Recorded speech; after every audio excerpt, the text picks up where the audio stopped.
قربان جائیں۔ نوجوانوں ذرا غور کرنا، میرے نبی کریم صلی اللہ تعالیٰ علیہ وسلم کے بارے میں حضرت عائشہ صدیقہ فرماتی ہیں کہ عرب کی کواری لڑکیاں بڑی حیا والی ہوتی تھیں، لیکن اللہ کے پیارے رسول صلی اللہ علیہ وسلم عرب کی کواری لڑکیوں سے بھی بڑھ کر حیا والے تھے۔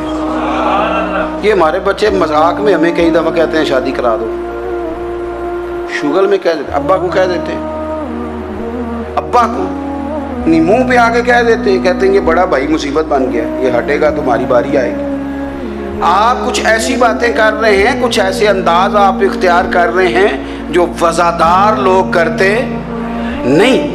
شرم و حیا سے وہ چیزیں ڈھل جاتی ہیں جو باتیں ہمارے بچوں کی زبانوں پر بے باکی کے ساتھ آنے لگی ہیں۔ یہ جو ہمارے لڑکے بن سنور کے نکلتے ہیں، یہ جو میک اپ کا خرچہ لڑکیوں کے برابر لڑکوں کا ہوتا جا رہا ہے، یہ جو لڑکے بھی رات کو چہرے پر کریم لگا کر کے سوتے ہیں، یہ بتا سکتے ہیں کہ مقاصد کیا ہے؟ بتا سکتے ہیں؟ یعنی بچے بھی بغیر شیمپو کے بال نہیں دھوتے، مثلا کیا کرنا ہے آپ نے اس کا؟ بڑی بڑی قیمتی چیزیں جو ہیں وہ آپ نے رکھی ہوئی ہیں، مقصد کیا ہے؟ یہ جو ہمارے بچے بن سنور کے نکل رہے ہیں تو کیا دعوت دے رہے ہیں سوسائٹی کو؟ شارٹ نکڑے پہن کے جو نکلے ہوئے ہیں، اوریاں لباس پہن کے نکلے ہوئے ہیں۔ اقبال نے کہا تھا دیار مشرق حوث میں غلطاں، شباب اوریاں شراب عیسیاں، جسے بھی دیکھو غری کے عیسیاں، ہم ایسی تہذیب کیا کریں گے؟ شباب اوریاں، تم نے اپنی جوانی ننگی کر ڈالی ہے ساری معاذ اللہ۔ کن مقاصد کے لیے؟ میں وہ اعداد و شمار بتا نہیں سکتا۔ ہمارے ہاں گند سستا ہو گیا ہے، لوگوں نے گناہ تک پہنچنا آسان بنا دیا ہے۔ آپ دیکھ لیں گندگی دروازے پہ اور گند موبائل میں، کیسے بچائیں ان بچوں کو؟ کیا کریں؟ کلیجے پھٹتے، کبھی باتیں سوچتے ہیں تو سوچتے ہیں آنے والی نسل کو کہاں لے جائیں، کہاں چھپائیں، کیا ایسا کریں کہ یہ بچ جائیں، خدا را قربان جائیں حضرت عثمان غنی پر۔ مصنف ابن ابی شیبہ میں صحابہ فرماتے ہیں حضرت عثمان غنی نا بڑے مالدار تھے۔ مال آتا ہے تو لوگ عیاش نہیں ہو جاتے، مال آتا ہے تو لوگوں کی خواہشات بہت بڑھ نہیں جاتی۔ بڑے مالدار تھے، مالدار بھی تھے اور سونے بھی بڑے تھے۔ حضرت اسامہ بن زید کہتے ہیں میں نے زندگی میں اتنا سونا بندہ نہیں دیکھا جتنے حضرت عثمان غنی خوبصورت تھے، پیسہ بھی حسن بھی، لیکن فرماتے ہیں کہ حضرت عثمان غنی سب سے بڑھ کر اپنی شرمگاہ کی حفاظت کرنے والے اور سب سے بڑھ کر صلہ رحمی کرنے والے، رشتہ داروں سے اچھا سلوک کرنے والے، حیا والے، شرم والے، پاکیزگی والے۔ آپ کا ذہن ہے، آپ صبح اٹھتے ہی ذہن بنا لیں کہ میں نے آج اتنا سبق پڑھنا ہے، آج اتنی تفسیر دیکھنی ہے، اتنی عبادت کرنی ہے، فلانی نعت میں نے دیکھنی ہے، فلاں خیر کا کام کرنا ہے، فلاں آدمی کے ساتھ نیکی کرنی ہے۔ صبح ذہن بنا لیں، آپ کا ذہن وہی کام کرنے لگے گا۔ لیکن اگر صبح اٹھتے ہی ذہن میں گندگی ہے، رات کو سوتے ہی معاذ اللہ ذہن میں وسوسے ہیں، تو پھر سارا دن وہی چکی چلے گی، وہی انداز رہے گا۔ تھوڑا سا آپ کو اس کی نگرانی کرنی ہے، تھوڑا سا۔ فحاشی، عریانی یہ تیزی سے پھیل رہی ہے، تیزی سے گندگی لوگ کشید کر کے لاتے ہیں۔ اور حیا کا مطلب صرف اتنا ہی نہیں ہے آپ زنا اور بدکاری سے بچیں، آپ اپنی زبان کو بھی حیا والا بنائیں۔ کوئی کچا کمزور جملہ، گندی بات، گالی کبھی بھی زبان پہ نہ آئے، آپ کا انداز حیا والا ہو۔ بے باک ہو جانا، بے باک بولنا، میں باریکی سے اس بات کو سمجھتا ہوں اور میں آپ کو بہت ساری بزرگوں کے ارشادات کا نچوڑ عرض کرنے لگا ہوں۔ آپ اپنا ذہن صاف کر لیں، آپ کے بہت سارے کام ویسے ہی صحیح ہو جائیں گے، چونکہ ہمارے دین کے اندر زیادہ اجر نیتوں اور ارادوں پہ ملتا ہے۔ آپ کے جو اندر کی پاکیزگی ہے وہ بہت سارا فضل لاتی ہے اللہ کا، اور اگر دل ہی ناپاک ہو، ذہن ہی ناپاک ہو، تو وہ خیر کی چیزیں کس طرح کر کے داخل ہوں گی؟ نوجوان میری بات پر توجہ کریں۔ فرمایا وہ لوگ جو اپنی شرمگاہ کی والذین ہم لفروجہم حافظون، وہ لوگ جو اپنی شرمگاہ کی حفاظت کرتے ہیں۔ حضور غوث پاک رضی اللہ تعالیٰ عنہ فرمایا کرتے تھے، دو چیزیں انسان اپنی سنبھال لینا، ایک پیٹ اور ایک شرمگاہ، تو فرماتے تھے ولایت اس کے بڑی قریب آ جاتی ہے۔ ہم نہ ان لذات میں الجھ جاتے ہیں۔ سیانے سیانے بندے، روٹی کمر سیدھی کرنے کے لیے کھانی چاہیے، زبان کے ذائقے کے لیے نہیں کھانی چاہیے۔ یہ زبان کا ذائقہ لگ جائے یہ کہیں کا نہیں چھوڑتا انسان۔ اپنی شرمگاہ کی جو لوگ حفاظت کر لیتے ہیں، کوئی بڑے سے بڑا گناہ کرنے سے بھی بندہ کافر نہیں ہوتا، بندہ کفر کرنے سے کافر ہوتا ہے۔ گناہ بڑے سے بڑا کرنے والا بھی گناہ گار ہے، کافر نہیں۔ لیکن بعض گناہ ایسے ہیں جو جس وقت بندہ کر رہا ہوتا ہے اس وقت وہ مومن نہیں ہوتا۔ میرے نبی کریم صلی اللہ تعالیٰ علیہ وسلم نے فرمایا، جب کوئی شرابی شراب پیتا ہے اس وقت مومن نہیں ہوتا، جب کوئی چور چوری کرتا ہے تو اس وقت مومن نہیں ہوتا، اور جب کوئی زانی زنا کرتا ہے تو تب وہ مومن نہیں ہوتا۔ اتنی دیر کے لیے اس کے دل سے ایمان نکال لیا جاتا ہے۔ کفل کا ایک واقعہ ترمذی میں ملتا ہے۔ ایک شخص کفل نام کا تھا بنی اسرائیل میں، ایک عورت مجبور تھی، اس کے بچے بھوکے تھے، تو کفل نے اسے مائل کر لیا کہ تو میرے ساتھ گناہ کرے گی تو پھر میں تیرے بچوں کی روٹی تجھے دوں گا۔ تو وہ عورت پہلے تو بیچاری نہ مانی، لیکن بچوں کی بھوک دیکھ کے مجبور ہو گئی۔ جب کفل کے قریب گئی نا وہ عورت، اس نے دروازے سارے بند کر لیے۔ ترمذی شریف میں اس کا واقعہ موجود ہے۔ چاروں جانب سے بند ہو گیا سارا کچھ، لیکن جب وہ کفل کہتا ہے میں اس بی بی کے پاس جانے لگا تو عورت کا وجود کانپتا تھا۔ جس بندے کو گناہ کی طرف جاتے اس کی طبیعت میں ہیجان پیدا ہو تو مانا یہ ہے کہ ابھی ذہن پورا غلیظ نہیں ہوا، ابھی طبیعت پوری گندی نہیں ہوئی، ابھی ایمان کی بہت ساری قسمیں موجود ہیں، عورت کا وجود کانپتا ہے۔ تو کفل کہتے ہیں کہ میں نے اسے کہا کہ سارے دروازے بند ہیں، ڈرتی کیوں ہے؟ تو کہنے لگی ڈرتی اس لیے ہوں کہ سارے دروازے بند نہیں ہوتے، ایک دروازہ کھلا ہے اور وہ دروازہ رب قدیر کا دروازہ ہے، اسے کیسے بند کیا جا سکتا ہے؟ تو کہتے ہیں جب اس نے یہ لفظ کہے تو مجھ پر بھی بات کا اثر ہوا، مجھ پر۔ تو میں نے کہا کہ اگر تو عورت ہو کے رب سے اتنا ڈرتی ہے تو مجھے تو اس نے مرد بنایا ہے، تو مرد تو ہوتا ہی وہ ہے جو اپنے آپ پر کنٹرول کر سکے۔ تو اب نہ معاملہ آگے جائے گا، اب یہاں بات رکے گی نہیں، جا میں تجھے آزاد کرتا ہوں۔ عورت گئی، اس نے توبہ کی کفل نے، اور رات رو کے کہنے لگا مالک آج میں نے توبہ کی ہے تو میرے اوپر مہربانی کرنا، میری توبہ ٹوٹنے نہ پائے۔ رات اس نے توبہ کی، رات ہی انتقال ہو گیا۔ لوگوں کو پتا تھا بڑا بے حیا ہے، بد کردار ہے، گناہ گار ہے، شاید لوگ اس کا چہرہ دیکھنے بھی نہ جاتے، پر مالک کریم ہے نا۔ حضور فرماتے ہیں سویرے اس کے دروازے پہ لکھ دیا اللہ نے، لوگوں رب نے کفل کے سارے گناہ معاف کر دیے ہیں، اس کے دروازے پہ لکھ دیا گیا۔ جب آپ اپنی حفاظت کرنا چاہتے ہیں تو اللہ پھر اسباب بھی پیدا کر دیتا ہے۔ اپنی شرمگاہ کی، اپنی نظر کی آپ خوب حفاظت کریں۔ اور میں آپ کو ایک بات عرض کروں، ایک بندے کے باحیا ہو جانے سے نا، ایک بندے کے ٹھیک ہو جانے سے اس کے دائیں بائیں بے شمار لوگ ٹھیک ہو جاتے ہیں۔ نہ چاہتے ہوئے بھی آپ کی نیکی کا اثر آپ کے دوستوں پہ پڑتا ہے، نہ چاہتے ہوئے۔ اور ایک بندے کے بگڑ جانے سے اس کے دائیں بائیں بہت سارے لوگ بگڑ جاتے ہیں، بہت سارے لوگ بگڑ جاتے ہیں۔ آپ اگر اپنے لب و لہجے پر یہ پابندی لگا سکیں اور اپنے آپ کو اگر آپ سنبھال سکیں تو پھر یاد رکھیے گا بڑی ساری چیزیں بہتر ہو جائیں گی۔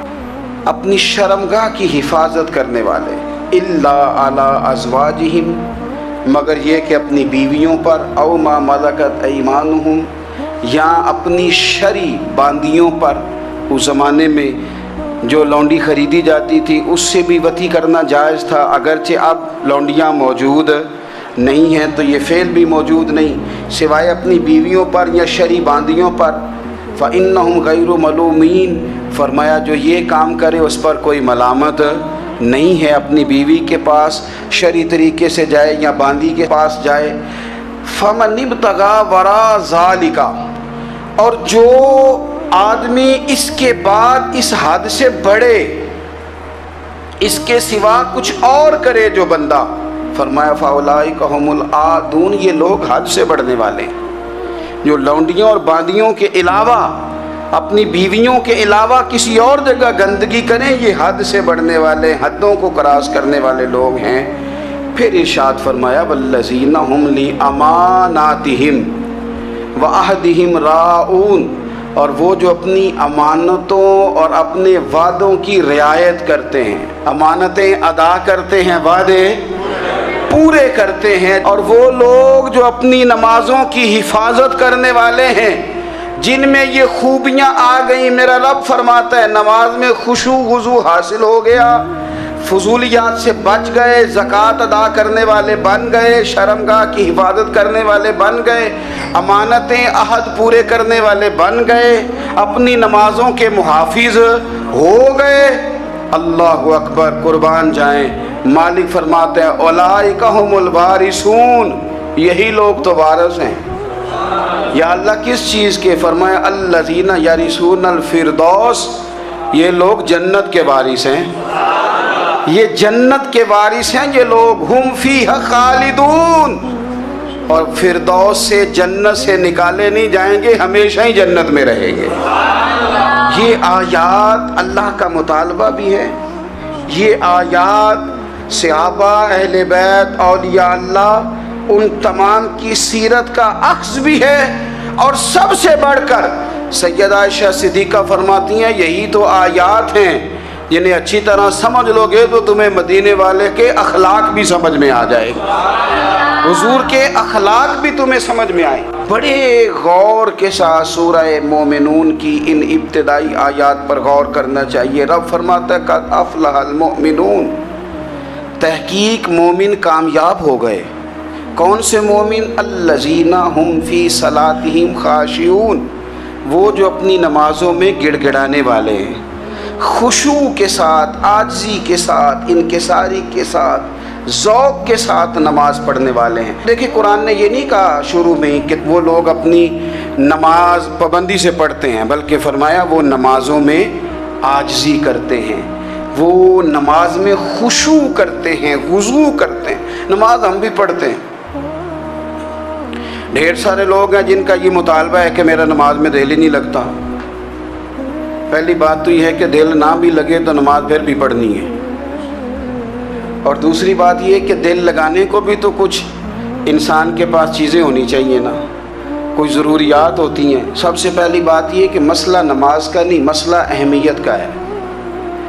آپ نے اللہ تبارک و تعالیٰ کی ذات کی، رب کریم کے جلالت کی جتنی زیادہ اہمیت اپنے دل میں محسوس کر لی، اتنا ہی نماز کی طرف توجہ آپ کی بڑھ جائے گی۔ آپ سادی سی مثال ہے، غور کر لیں، جتنا آپ اپنے استاد کو پروٹوکول دیتے ہیں، جتنی عزت کرتے ہیں، اتنا ہی وقت پہ آپ ان کے پاس پہنچ بھی جاتے ہیں۔ اگر آپ کے دل میں اہمیت نہیں ہے تو آپ ٹال دیں گے، اور جس استاد کی اہمیت ہے اس کے فون کی گھنٹی بجتے ہی فون بھی اٹھایا جائے گا، اور بات پوری مکمل بھی نہیں ہوگی تو کہا جائے گا جیسے آپ کہیں گے، اور جو وقت وہ دیں گے ان سے 10 منٹ پہلے پہنچنے کی کوشش بھی کی جائے گی۔ بس سمجھ لیں دل لگنے نہ لگنے کا مسئلہ نہیں، اہمیت کا مسئلہ ہے۔ آپ جتنی اپنے مالک کی بارگاہ کی اہمیت سمجھ لیں گے، اتنا ہی وقت پہ مسجد آئیں گے، اتنا ہی شوق سے نماز پڑھیں گے۔ دوسری بات، نماز کے ترجمے پہ غور کریں۔ آپ یقین کریں اگر نماز کا ترجمہ ہمیں آ جائے نا تو ہمیں تو یوں لگے کہ ہم تو اپنے مالک کی بارگاہ میں عرض و معروض کرنے حاضر ہوئے ہیں۔ یہ سورہ فاتحہ ہی دیکھ لیں آپ، حضور فرماتے ہیں، رب فرماتا ہے سورۃ فاتحہ آدھی میری ہے آدھی میرے بندے کی ہے۔ جب اس نے کہا الحمدللہ رب العالمین الرحمن الرحیم مالک یوم الدین ایاک نعبد و ایاک نستعین، جب یہاں تک وہ لفظ کہتا ہے تو یہ حصہ میرا تھا۔ اس نے اپنے رب کی تعریف کی، اور جب کہا نا اس نے اہدنا الصراط المستقیم، اب بندے نے التجائیں شروع کر دی.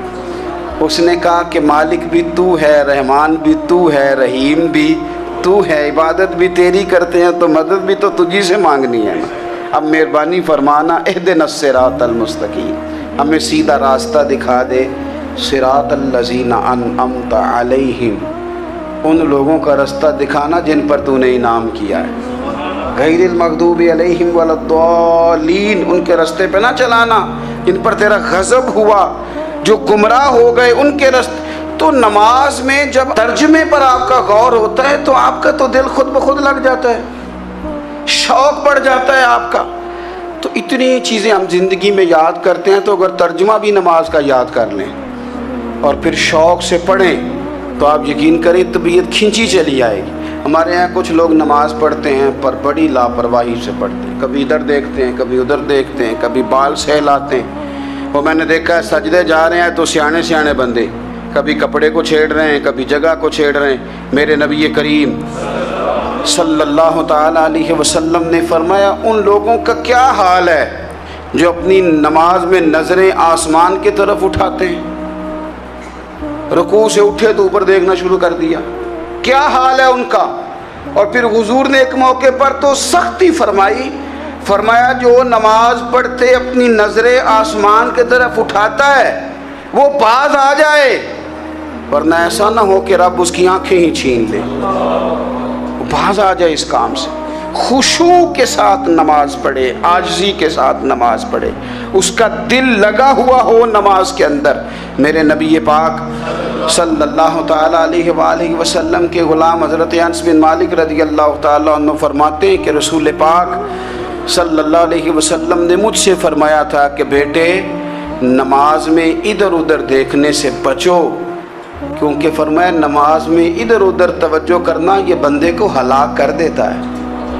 ہلاکت ہے اس میں اگر تم نے ادھر ادھر توجہ ہوگی. نماز تم مالک کی بارگاہ میں کھڑے ہو اور تم دیکھ ادھر ادھر رہے ہو. تو ایک تو نماز عاجزی کے ساتھ. پھر فرمایا والذین ہم عن اللغو معرضون, وہ لوگ جو فضول باتوں سے, لغویات سے اپنا منہ پھیر لیتے ہیں, فضولیات سے. ہمارے ہاں نا بہت سارے لوگ ایسے ہیں جو بلا وجہ ان چیزوں میں دلچسپی لیتے ہیں جو ان کے مطلب کی نہیں ہے. ان کے مطلب کی مطلب آپ کسی سے ملنے کہتے ہیں کیا حال ہے, ٹھیک ہے جی. بچوں کا کیا حال ہے, ٹھیک ہے. بچے کتنے ہیں؟ تو بھئی آپ کو جب پتہ ہی نہیں تھا کتنے ہیں تو حال کیوں پوچھا آپ نے؟ آپ کرتے کیا ہیں, آپ کا بڑا بھائی کیا کرتا ہے, چھوٹا بھائی کیا کرتا ہے, ابا جی کیا کرتے ہیں. بھئی آپ کے مطلب کی بات نہیں, آپ مطلب کی مقصد کی بات کریں. بے مقصد باتوں میں الجھنے کی ضرورت نہیں ہے. دیکھیں اپنا ادارہ میں چلاتا ہوں, اپنا گھر آپ چلاتے ہیں, اپنی ڈیوٹی آپ کرتے ہیں. آپ کو زیادہ بہتر پتہ ہے کہ آپ اپنا گھر کیسے چلا رہے ہیں. مجھے زیادہ بہتر پتہ ہے کہ میں مدرسہ مسجد, مجھے زیادہ بہتر پتہ ہے اس کے اندر کون سی اصطلاح کس طرح کرنی ہے. یہ مجھ سے زیادہ بہتر کوئی بندہ جانتا نہیں. اب ہم کیا کرتے ہیں, جب ہم دوسرے کے کام میں مداخلت کرتے ہیں تو دو نقصان ہوتے ہیں. ایک تو اس کے ساتھ ہمارا رائے کا اختلاف ہو جاتا ہے, اور دوسرا ہمارے اپنے بہت سارے کام رہ جاتے ہیں کیونکہ ہماری توجہ ہی دوسرے کی جانب تھی. اپنے بڑے سارے کام رہ جاتے ہیں. اس لیے بہت ساری ایسی چیزیں ہیں جن میں بلا وجہ کوئی مقصد نہیں. ہم پرانے لوگوں سے باتیں سنا کرتے تھے, ہمارے بزرگ کہا کرتے تھے جڑے پنڈ جانا نہیں, جڑے پنڈ جانا نہیں ہوتا راہ پوچھنے دی کی لو. لغویات میں نہ الجھے, فضولیات میں نہ الجھے, یعنی ٹو میں رہنا, ٹو میں. آپ یقین کریں میں نے پرسنلی طور پہ اس چیز کو محسوس کیا ہے کہ ہمارے بہت سارے اہم حقوق صرف اس لیے مس ہوتے ہیں کہ ہماری اپنے سے زیادہ توجہ سامنے والے پہ ہوتی. سامنے والے میں نے دیکھا بڑے بڑے عجیب سوال اور بڑے بڑے انوکھے سوال, مطلب یہ کہ اتنی لمبی چوڑی, اور لوگوں کو بڑا پتہ ہوتا ہے یہ فلاں آدمی جو ہے اس کے بچے کتنے ہیں, وہ بیاہ کہاں پہ ہیں, کس کس علاقے میں ان کی شادیاں ہوئی ہیں. اتنی تفصیلات کی ہمیں ضرورت نہیں ہے. ہم سے تو ہمارے بارے میں پوچھا جائے گا, تو ہمیں اپنا معاملہ بڑا صاف ستھرا. دیکھیں کیا سونی بات کی مدینے والے رسول نے, قربان جائیں حضور کے جملوں پر. ایک شخص نے پوچھا حضور سونا اسلام کون سا ہے، خوبصورت مسلمان کون ہے؟ تو نبی پاک صلی اللہ علیہ وسلم نے فرمایا وہ خوبصورت مسلمان ہے جو بات اس کے مقصد کی نہیں بے معنی ہے وہ بات وہ چھوڑ دے، بے مقصد باتوں سے الجھنا جو بندہ چھوڑ دے وہ مسلمان بڑا سونا مسلمان ہے۔ ہم کمزور اس لیے ہوتے ہیں کہ ہماری توجہ زیادہ دوسروں کی باتوں پر پڑتی ہے۔ کچھ چیزیں ایسی ہوتی ہیں جو ہم نہ فراخ دلی سے بانٹتے ہیں، اور کچھ چیزیں ایسی ہوتی ہیں جو مجبور ہو کر ہم دیتے ہیں۔ کئی دفعہ ایسا ہوتا ہے کہ سامنے والا کچھ زیادہ تکلیف میں ہوتا ہے اور ہمارے پاس بھی وسعت نہیں ہوتی، لیکن زیادہ اجر اسی بندے کو ملتا ہے جو تھوڑی تکلیف برداشت کرے اور سامنے والے کی تکلیف کو دور کرے۔ مدینہ منورہ میں نا قحط پڑ گیا تھا، غلہ نہیں ملتا تھا، تو قحط کے زمانے میں لوگ نا پھر چیزوں کو مہنگا کر کے بیچتے ہیں۔ ہمارے ہاں ایک طرف چینی کی لائنیں لگی ہوتی ہیں اور دوسری دفعہ چھاپا پڑتا ہے، پورے کے پورے گودام بھرے ہوئے نکل آتے ہیں، لوگ مصنوعی قلت پیدا کر دیتے ہیں۔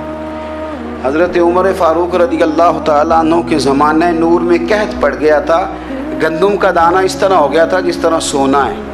سیدنا عثمان غنی رضی اللہ تعالیٰ عنہ کے نا بہت سارے اونٹ غلے کے بھرے ہوئے مصر سے آئے، اور لگتا یوں ہے کہ وہ شخص آپ ہی کو غلہ دیتا تھا، کسی اور کو دیتا بھی نہیں تھا، جو اونٹ بھر کے اس نے لیے۔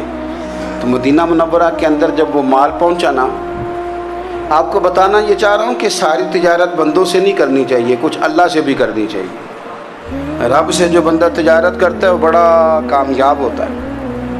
وہ غلے سے بھرے ہوئے اونٹ آپ کے پہنچ گئے تو تاجر آئے، انہوں نے آگے کہا عثمان ہم کھول کے نہیں دیکھتے کہ اندر مٹی ہے کہ سونا ہے، اور یہ بھی نہیں پوچھتے آپ نے کتنے کا خریدا ہے، آپ کی زبان پر اعتبار ہے، آپ نے جتنے کا مال لیا ہے نا ہم ڈبل دیتے ہیں، آپ ہمیں دے دیں۔ آپ فرمانے لگے نہیں مجھے زیادہ نفع ملتا ہے۔ انہوں نے کہا 2 گنا، فرمایا نہیں زیادہ ملتا ہے، کہا 3 گنا، فرمایا زیادہ ملتا ہے۔ وہ کہنے لگے اس سے زیادہ تو کوئی تاجر ہے ہی نہیں جو زیادہ دے، فرمایا بس مجھے ملتا ہے نا۔ کہا کتنا ملتا ہے؟ فرمانے لگے لگتا ہے کہ اگر وہ تاجر زیادہ کرم نوازی کرے تو 700 گنا تو دے گا ہی، اور باقی کریم ہے۔ انہوں نے کہا جی نہیں اتنا نہیں ہم دے سکتے، پھر آپ بیچ لیں۔ یہ بات ہی سمجھ میں نہیں آتی۔ لوگ چلے گئے تو حضرت عثمان غنی مال اٹھا کے مسجد کے دروازے پہ لے گئے، جا کے کہنے لگے اے عمر اعلان کر دیں جس غریب کو گندم کی ضرورت ہے، آسانی کے دور میں نہیں دقت کے دور میں، جب لوگوں کو مل نہیں رہی چیز، جس کو ضرورت ہے وہ آئے اور آ کے لے جائے۔ جب جناب عثمان غنی کے اس غلے کا اعلان ہوا تو تاجروں کو اب مسئلہ سمجھ میں آیا کہ یہ 700 گنا کو بندہ نہیں دے رہا، یہ رب کریم عطا فرما رہا ہے۔ میرے عزیز کچھ سودے رب کے ساتھ بھی کریں۔ اگر کوئی بڑا ضرورت مند دروازے پہ آ جائے نا تو پھر اپنا نفع نقصان نہیں سوچنا، پھر تو رب کے ساتھ تجارت کرنی ہے۔ ضرورت مند کی ضرورت کا لحاظ کرنا یہ نہ مسلمانوں کے ایک دوسرے کے قریب کرے گا۔ ہم کون ہوتے ہیں کسی کی حاجت پوری کرنے والے، ضرورت پوری کرنے والے؟ کرنے والا تو اللہ ہے۔ تو اگر رب ہمیں کبھی وسیلہ بنائے، ذریعہ بنائے، تو پھر ہمیں ذرا نا خوش دلی سے بننا چاہیے، ذوق اور شوق سے بڑھنا چاہیے، پھر ہمیں کمزور نہیں پڑنا چاہیے۔